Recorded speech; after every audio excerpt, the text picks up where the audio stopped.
All right, so a lot of this is going to seem familiar because you did basically everything we're going to talk about today at Science 10. Okay, so it's a review of scalar, vector quantities, okay, how we do v equals d over t calculations, stuff like that. Okay, so we need to understand that the motion of objects and systems can be described in terms of displacement, time, velocity. Okay, those would be our vector displacement and velocity, that is, would be our vector descriptions. Speed and distance would be our scalar descriptions. Is time scalar or vector?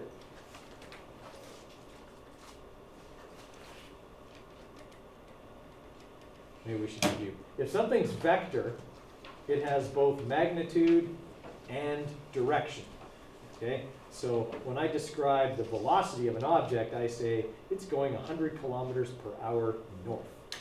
If I describe something's speed, which is scalar, I say it's going 100 kilometers per hour. Okay? Is time scalar or vector? It's scalar. Yeah. Okay? And that's, I can understand why that's confusing for people, because in our society, we talk about it like it's vector. Okay? Like, for example, if I ask you how far it is to Edmonton, what are you thinking? 3 hours. Yeah, that's what most of us are thinking, 3 hours. Okay? 3 hours north of here, right? We talk about time like it's a vector quantity, except time can only go forward. Okay? So it's actually a scalar quantity. And what did I ask for? I asked, how far is Edmonton from here? What did you tell me? I told you time. Right, you told me how long it would take. That's how we've been trained to think. It's not your fault, okay? It's how we've been trained to think. When someone asks how far away something is, we automatically tell them how long it will take to get there, which is so wrong, okay, from a physics perspective, right? If somebody says, you know, how far is it to Walmart, okay, you probably would say the same thing. It's about 15 minutes from here, okay? But you don't think about it. That's what we do. We figure people want to know how long it will take them to get there. In physics, if somebody asks you how far something is, tell them in meters or kilometers how far it is, because that's what how far means. Okay? When I say how far is it to Edmonton, I expect to get an answer of 320 kilometers. Okay? Something like that. I expect a number that's a distance. Okay? Or 320 kilometers north. That's a displacement. Okay? It's a vector description of where Edmonton is. Okay? But we have this problem in North American societies that that's how we describe things. And the problem with that is time is not fixed. Okay? Here's what I mean by that. Edmonton will always be 320 kilometers from here, unless the North American continent rips open in the middle. Okay? It's always going to be 320 kilometers from Okotoks to the center of Edmonton. I realize urban growth could make it closer, but we'll say center to center. Okay? Does it always take 3 hours to get there? No. I have driven to Edmonton more times than I care to count. Okay? And it has never taken me the same amount of time twice. Okay? It has taken 9 hours. It has taken 2 hours and 28 minutes. I wasn't driving. My friend was crazy. Okay? How he did not get a speeding ticket and we did not die, I will not understand. But, okay, it's different every time. Okay? Time is not something you can say to somebody, yeah, Edmonton's 3 hours from here. It is if you can travel the speed limit, there's no construction, okay, things like that, then yeah, probably it is. But it isn't reliably that far from here. Okay? The speed at which you can travel and the route you take can affect how long it takes to get to Edmonton. Okay? And that's why it's not accurate to tell people that. Okay? But it's what we do. Okay? It's just a society thing that we do. Okay? And it can come back to bite you. Right? A friend and I, years ago, when I was younger and fitter, okay, were backpacking in Kootenai National Park, and it was a long day, it was like 30-some kilometers, and we were tired and out of water, and we thought we should be at the campground we were staying at, but we weren't, and we were like, maybe we're lost, I don't know what's going on. Anyway, we sit down, we're looking at the map, and this guy comes running, and I kid you not, he was running with a huge pack on, uphill towards us. Okay? He's like, it's all camo, like he looks like he's like special forces kind of. And we're like, hey dude, how far is it to Tumbling Creek Campground? And he's like, oh mate, it's just like 20 minutes down the trail. We're like, oh sweet. We're almost there. So we throw our packs on, and an hour later, we are planning how we are going to catch up with this guy and hurt him, because man, was it not 20 minutes, okay? Because we're two out-of-shape teachers on our summer vacation, okay? And yeah, and unfortunately, both physics teachers, we accepted when this guy told us it was 20 minutes. That's how dehydrated and hungry and tired we were, okay? We should have immediately said, no, how far is it? Because this guy was probably special forces. He was out for a jog with his 100-pound pack on. Okay? We're two out-of-shape teachers, and we're hiking downhill, and it took us an hour. Okay? He was running uphill. Okay? None of that made sense at the time. It's all retrospect now. Okay? It's where that falls apart. Okay? He was going way faster than we could have ever hoped to go. Okay? So we don't want to give time when something asks how far. Okay? It's just one of those things we have to be cognizant of. It's fine in everyday life to do that, because that's what people expect. But in physics, we have to make sure we're cognizant of what's being asked for. Okay, so we're going to compare, contrast scalar and vector quantities. Okay, we've kind of already done that. One has magnitude only, scalar. Okay, one has magnitude and direction. So, like we said, speed and distance. Okay, those are those are scalar quantities. Velocity and displacement are vector quantities. Okay, that's why there isn't a velocity limit on different trail. Okay, because they'd have to have a sign every time the road changed directions. Okay, I mean, it's always the speed limit is always 100 kilometers an hour, because that's a scalar quantity. It doesn't matter which way your car is pointing, you go 100. Okay, but if it had a velocity limit, it would have to change every time. It would always be 100, but the direction would always change. It'd be north, and then it'd be 5 degrees west of north, and 2 degrees east of north. It would always be changing. Okay, that sort of makes sense. Okay? It's the same reason why if you ever get pulled over by the police and they ask you how fast you were going, tell them your speed. That's what how fast means. Okay? If you answer 100 kilometers or 120 kilometers per hour at 10 degrees east of north, they'll ask you to get out of the car and do a sobriety test. Okay? That's not an answer they're expecting. Right? There's a time and a place for scalar quantities, and there's a time and a place for vector quantities, and they each have their value in those situations. Okay? All right, and then obviously defining velocity as a change in position during a time interval. That is this. Okay? Velocity is displacement over time, which in Science 10 you also learned is the change in position.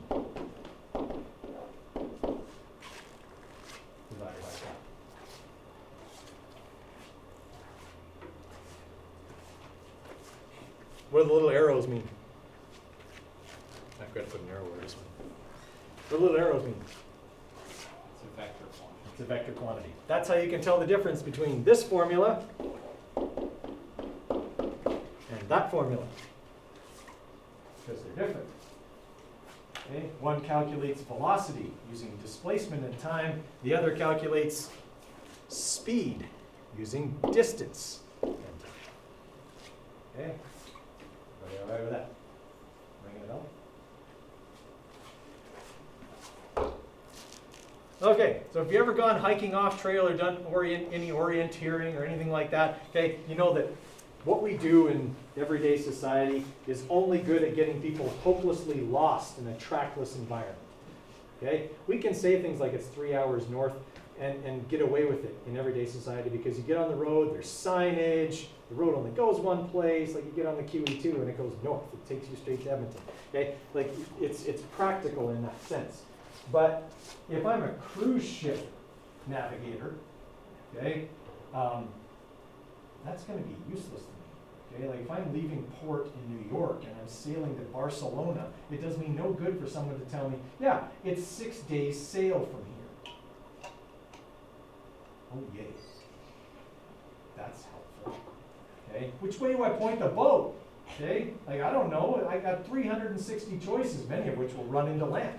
Okay? Well, eventually they probably all would, but it would be pretty bad if I picked the wrong one and sail 7 days in the wrong direction.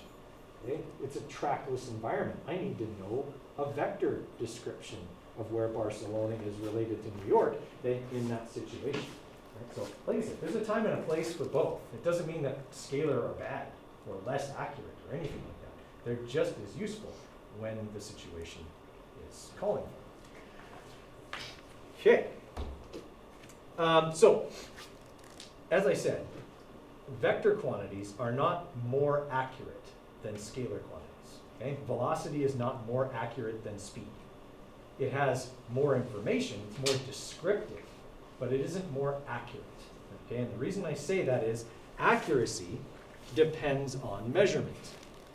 Right? I could have somebody say that my car is traveling at 100.02 kilometers per hour, and then I could have another person say my car is traveling 100 kilometers per hour north. Which one's more accurate? Yeah, the top one. The speed is more accurate. It was measured to the nearest hundredth of a kilometer per hour. Okay? Whereas that one is only measured to the nearest kilometer per hour. Okay? Everyone follow me on that? Okay, so accuracy depends on how you measure something, not on whether it has a direction or not. All right. So vectors aren't always measured in degrees. We're going to do a lot of compass direction stuff, so that's where the trigonometry comes in. But they could be up and down. Okay, they could be right and left, positive, negative. They can be the simple kind of stuff we used in Science 10. But more often than not, at least in this one, we're going to be dealing with above the horizontal or 10 degrees west of south and stuff like that. So there'll be some angles and stuff in it. Okay, so comparing distance and displacement, speed and velocity. So we're going to use like an imaginary trip here.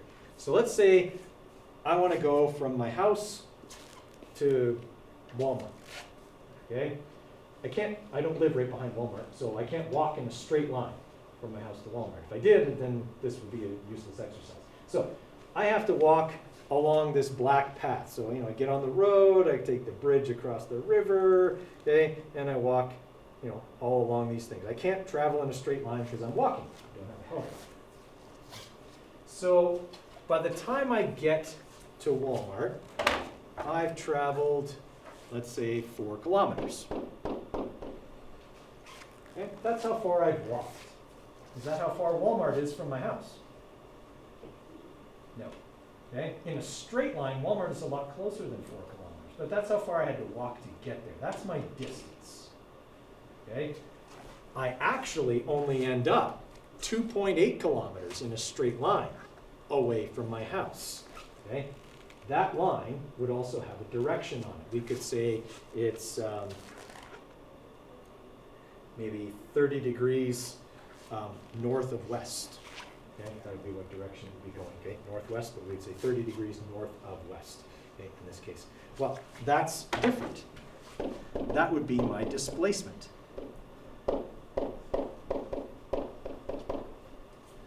Okay, what's the question? Used a different color. Okay, everybody all right with that? Okay, so it's the same trip, but it's looked at from 2 different points of view.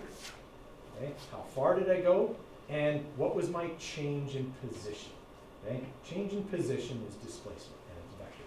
Okay? I am exactly 2.8 kilometers, 30 degrees north of west from where I started. Okay? That's my change in position. But I had to go 4 kilometers in order to do it. Okay? Same trip, different points of view. Everybody all right with that idea? Okay. Let's say that took me a half an hour. How fast was I going?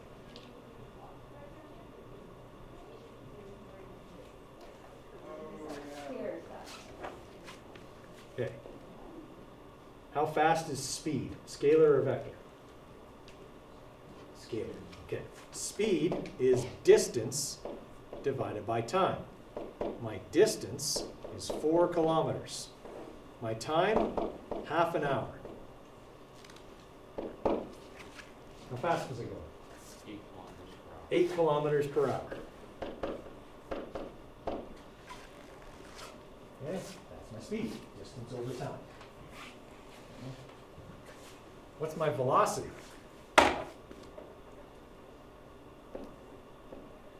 Well, velocity is displacement, or my change in position over time.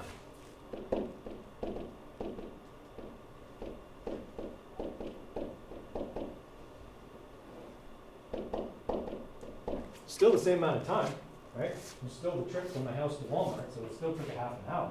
But now my velocity is going to be smaller. 'Cause in a straight line, I didn't go as far, right? I mean, you all know the shortest route between 2 points is a straight line.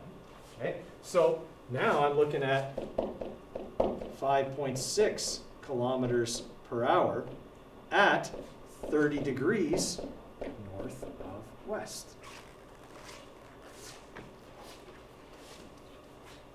Is it okay that the direction for the velocity and the direction for the displacement are exactly the same?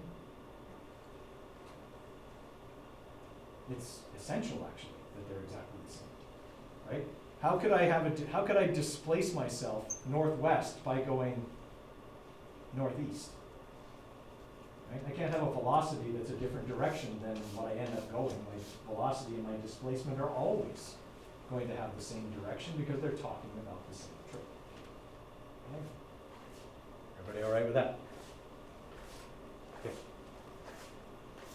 Because I'm old and forgetful, I get to Walmart and I realize I don't have my wallet. I'm not going to walk around Walmart for the fun of it. So I turn around and walk exactly the same route home. Half an hour later, I'm back home. How far have I gone?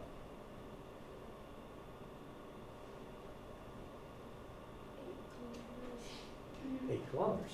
Okay? That's how far. My distance, total distance traveled is 8 kilometers. I walk to Walmart, I walk back, same path, same distance. Okay? That's 8 kilometers there and back. What's my displacement?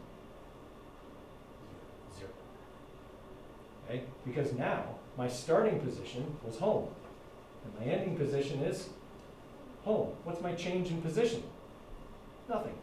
Okay? I ended up back where I started. I walked 8 kilometers, but didn't change my position. So my displacement ends up being 0. Okay? My speed, still 8 kilometers per hour. Right? And I walked 8 kilometers in exactly 1 hour. Okay? If I'm talking there and back. Okay? What's my velocity now?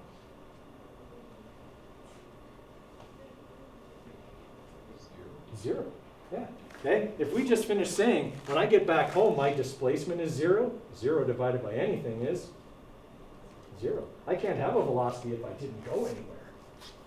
Okay? And from a vector perspective, if I end up back where I started, I accomplished nothing. Okay? I walked 8 kilometers. I got some steps in, but I ended up back where I started. Okay? Everybody all right with that? Okay. The odometer on your car, does it show the distance the car has traveled or its displacement? The distance it's traveled. There's a good reason for that. If it showed the displacement, what would it always read when you got home? Would it read how far it was from the dealership to your house? But yeah, close to 0. Right? Every time you go for an oil change, it'll read 0. Okay? But yeah, it's going to read a very low number all the time. It's a trick question. And I've never had anybody answer how far it is from the dealership. Okay. Yeah, but it'd be great. You know, you put it on Auto Trader and go, hey, this car has 5 kilometers on it. Even though you could have driven it around the world 10 times. Okay? Like if it read displacement, it would always read what it is when it gets back to your house. Okay? It'd be great for you to sell it, but somebody's getting ripped off. Okay? That's why it reads how far you've driven. That's why it's a scalar quantity. Scalar is more important and more valuable in that situation than displacement. Okay. Everybody ringing a bell from Science 10? Okay. Okay, so let's say in this situation here, let's say I am, let's say here, okay, at this campground right here, and I'm going to walk from there to Twin Mountain Campground, which is over here. All right. Right outside of this campground is a sign, and it says Twin Mountain Campground, 52 kilometers. Is it telling me the distance or the displacement? Yep. And why is that better than the displacement? Because you can't go to a straight line now. Yeah, I mean, maybe you could, but it wouldn't be very safe. Okay, like it's telling me follow the path, doofus. Okay, because that's the safer way to go. Scalar makes more sense here. It's just like our road signs. Okay, you never see on a green road sign what direction the town you're going to is. It just tells you how far along that road it will be until you get there, because that makes more sense. Okay, it wouldn't say, the Twin Mountain Campground is 32 kilometers at 58 degrees west of north, because I'm not going that way. Unless I'm a helicopter pilot, then I probably would want that. Then it would be more useful to me. Okay, and then I would use it. Okay, but there's, again, the point here is there's sometimes where scalar is good, there's sometimes where vector is good. One isn't better than the other all the time. One isn't more accurate than the other all the time. Okay, there's just situations where one is more useful.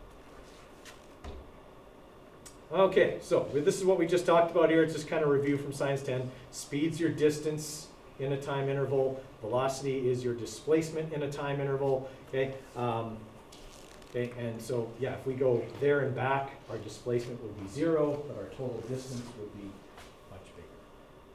Okay, everybody good with that?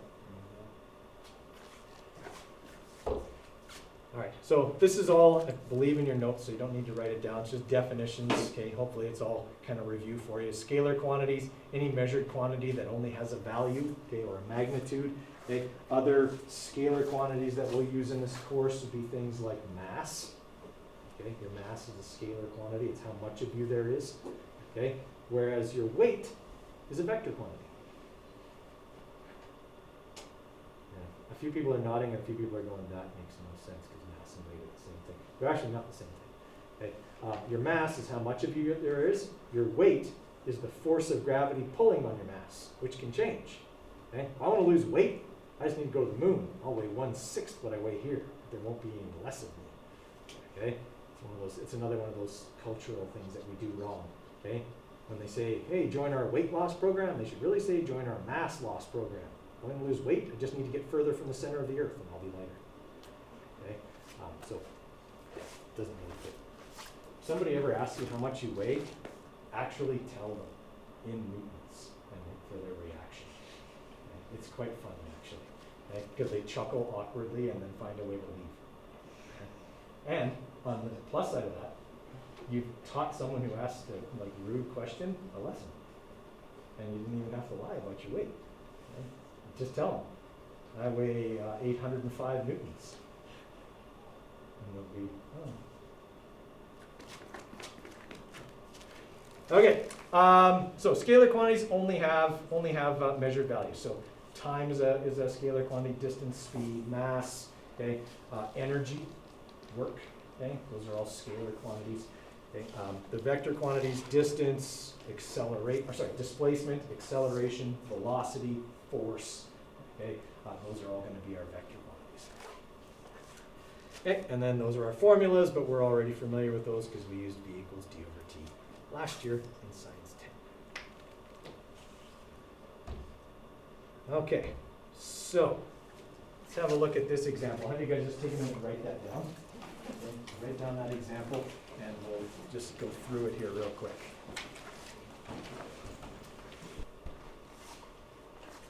Okay, so this question is asking us to calculate displacement, which is a vector quantity. Okay, I have two different vectors in this question, left and right. How do I represent that mathematically? Positive and negative, right. Okay, I have to have some way of showing that those are two different things and they're exact opposites. So left will be negative, right will be positive. Okay, so they've given us here that my initial position is 1.5 meters to the right, and my final position is 3.5 meters to the left. Okay, displacement, we learned in Science 10, is our final position minus our initial position. Okay, and what I'm going to write right up here with right and left is that right is positive and left is negative. That way I remember it for later.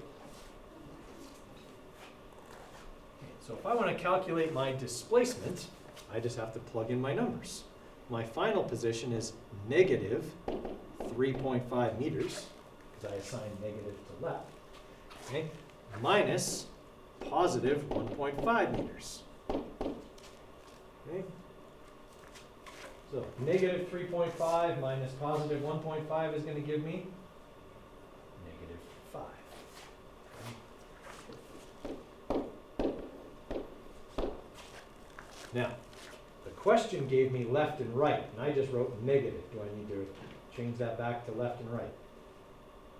I do. Okay, my answer always needs to reflect the initial vectors given. So my total displacement here is going to be 5.0 meters left. Okay, that makes sense. I started here, went 1.5, 3.5, I went 5 meters to the left. What's the distance traveled?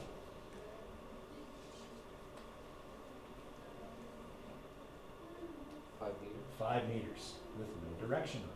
Okay, I walked in a straight line. So there are cases where your distance and your displacement can be the same magnitude if I went in a straight line and didn't change directions.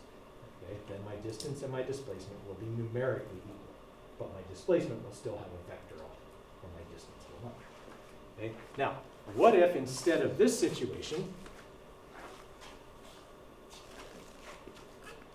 let's say I started here, walked this way, and then back. What would my displacement be now? 3.5 meters to the left. 3.5 meters to the left. Okay, because now my initial position was 0. I started at the origin, right? Everything was measured from my reference point, which is the Inukshuk. Okay, so I'd still have negative 3.5, but because my initial position was the reference point, my initial position is 0. Okay? And I move 3.5 meters left. Here's where it changes. What's my distance traveled now? 6.5 meters. Okay. I went 1.5, 1.5, and 3.5. Okay. My total distance traveled is now 6 meters. Okay. Even though my displacement is only 3.5 meters left. Okay. So that's where that scalar and vector can start giving you different, really different looking numbers for the same trip. And if you start changing direction, you really have to start keeping track of all the individual parts. All right, I would like you guys to try those 3 questions, okay? They're kind of similar to what we just did with the Inukshuk. Right? I'll make them a little bit bigger so you can read them better.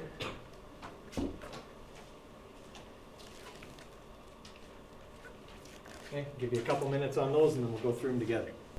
Okay, so for our first one here, we got sprinting drills include running 40 meters north, then walking 20 meters north, then sprinting 100 meters north. Doesn't get much easier than that in that they're all north. So I just have to do what with them? Add them together. Yeah, they're all the same direction, right? So they're all positive. Okay, so we get 160 meters north for that one. Okay.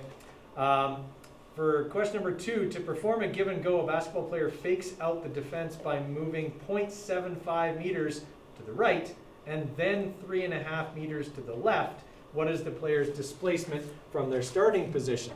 Okay, so here's where they start.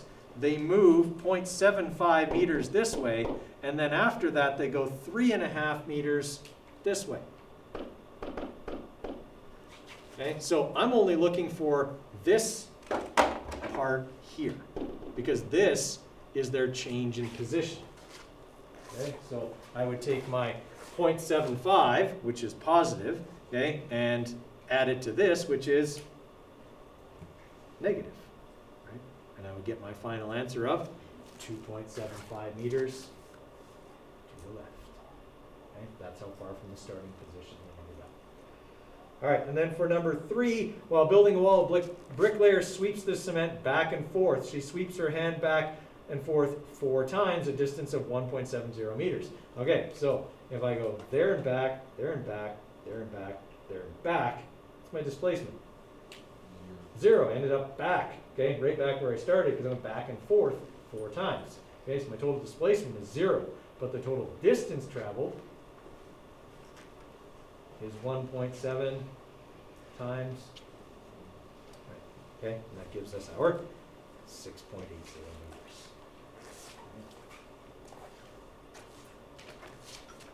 Now, it is a bit misleading. I know the first time I read this question, I thought it was going to be twice the number they had here, because I said it was 1.70 meters and then 1.70 meters. Well, it's not. It's one there and back was 1.7. So it kind of, you have to read it carefully. Like I misread it the first time I did it. Okay, but it was supposed to be that there and back was 1.70 meters. Okay, questions on any of those?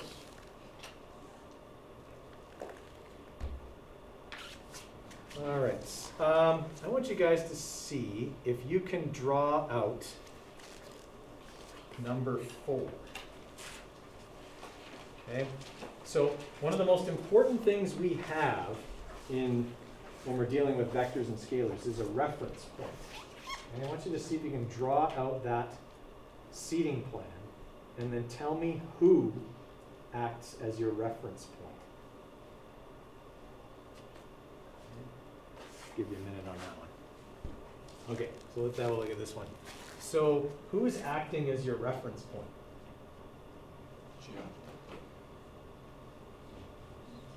Dolores. Yeah, Dolores is your reference point, because I don't know where to put Chad unless I put him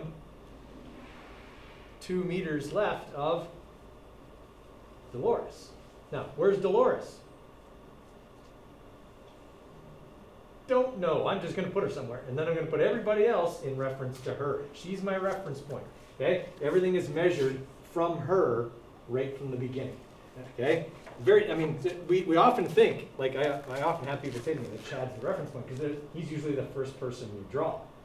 Okay? Because you put him in and then you usually draw Dolores. But in actual fact, his distance is measured from Dolores.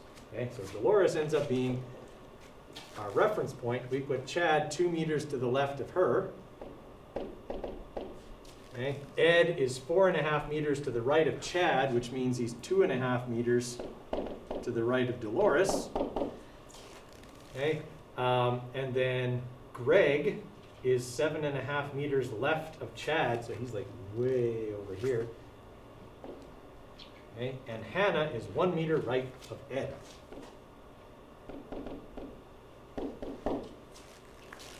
Okay, what's the displacement of a teacher who walks from Greg to Hannah? Okay, 7.5, 9.5, 12, 13 meters to the right. Okay, remember, displacement is a vector quantity. Okay, in a case like that, I would need to write right on the answer. Okay, last one. I want you to try number 6. We did something just like this with the Inukshuk question a few minutes ago. Yeah, so it's very much like that. Just read it carefully because there's usually something people miss on this one. Okay, so they've got this sealskin racket, which maybe not PETA friendly, but it's made of sealskin. Okay, and they're playing catch. Okay, they're 3 meters apart, and the child on the right tosses the ball to the child on the left. Okay, and then moves 5 meters right to catch the ball again. So sorry, it goes from this person to that person, then they run over there, okay, and catch the ball again. So we want to find the horizontal distance and the displacement the ball travels from its initial position. Okay, give you a couple minutes on that. Okay, so what we want to do to get this question right is actually draw the parts of the trip on here. Okay, so it says they're standing 3 meters apart, child on the right, so that's this person, tosses the ball this way. Okay? Then the ball goes from here to there. Okay, so the displacement part's easy. The ball started here and ended up here. The ball's total displacement is 5 meters to the right. Okay? Final position minus initial position. The initial position is 0. But it's the distance part that people often get wrong. What's the total distance here? 11 meters. Okay? But people go 3 plus 5, and they go 8 right away without remembering that this is not 5. This is 3 plus 5 plus that 3 for a total of 11. And forget that that travels that length between the two of them twice. Okay? So little things to always be observant about when you're doing what would otherwise be a very simple job. Okay? All right, we'll call it a day there, guys. And tomorrow we'll move on to some more complex, like multi-part questions.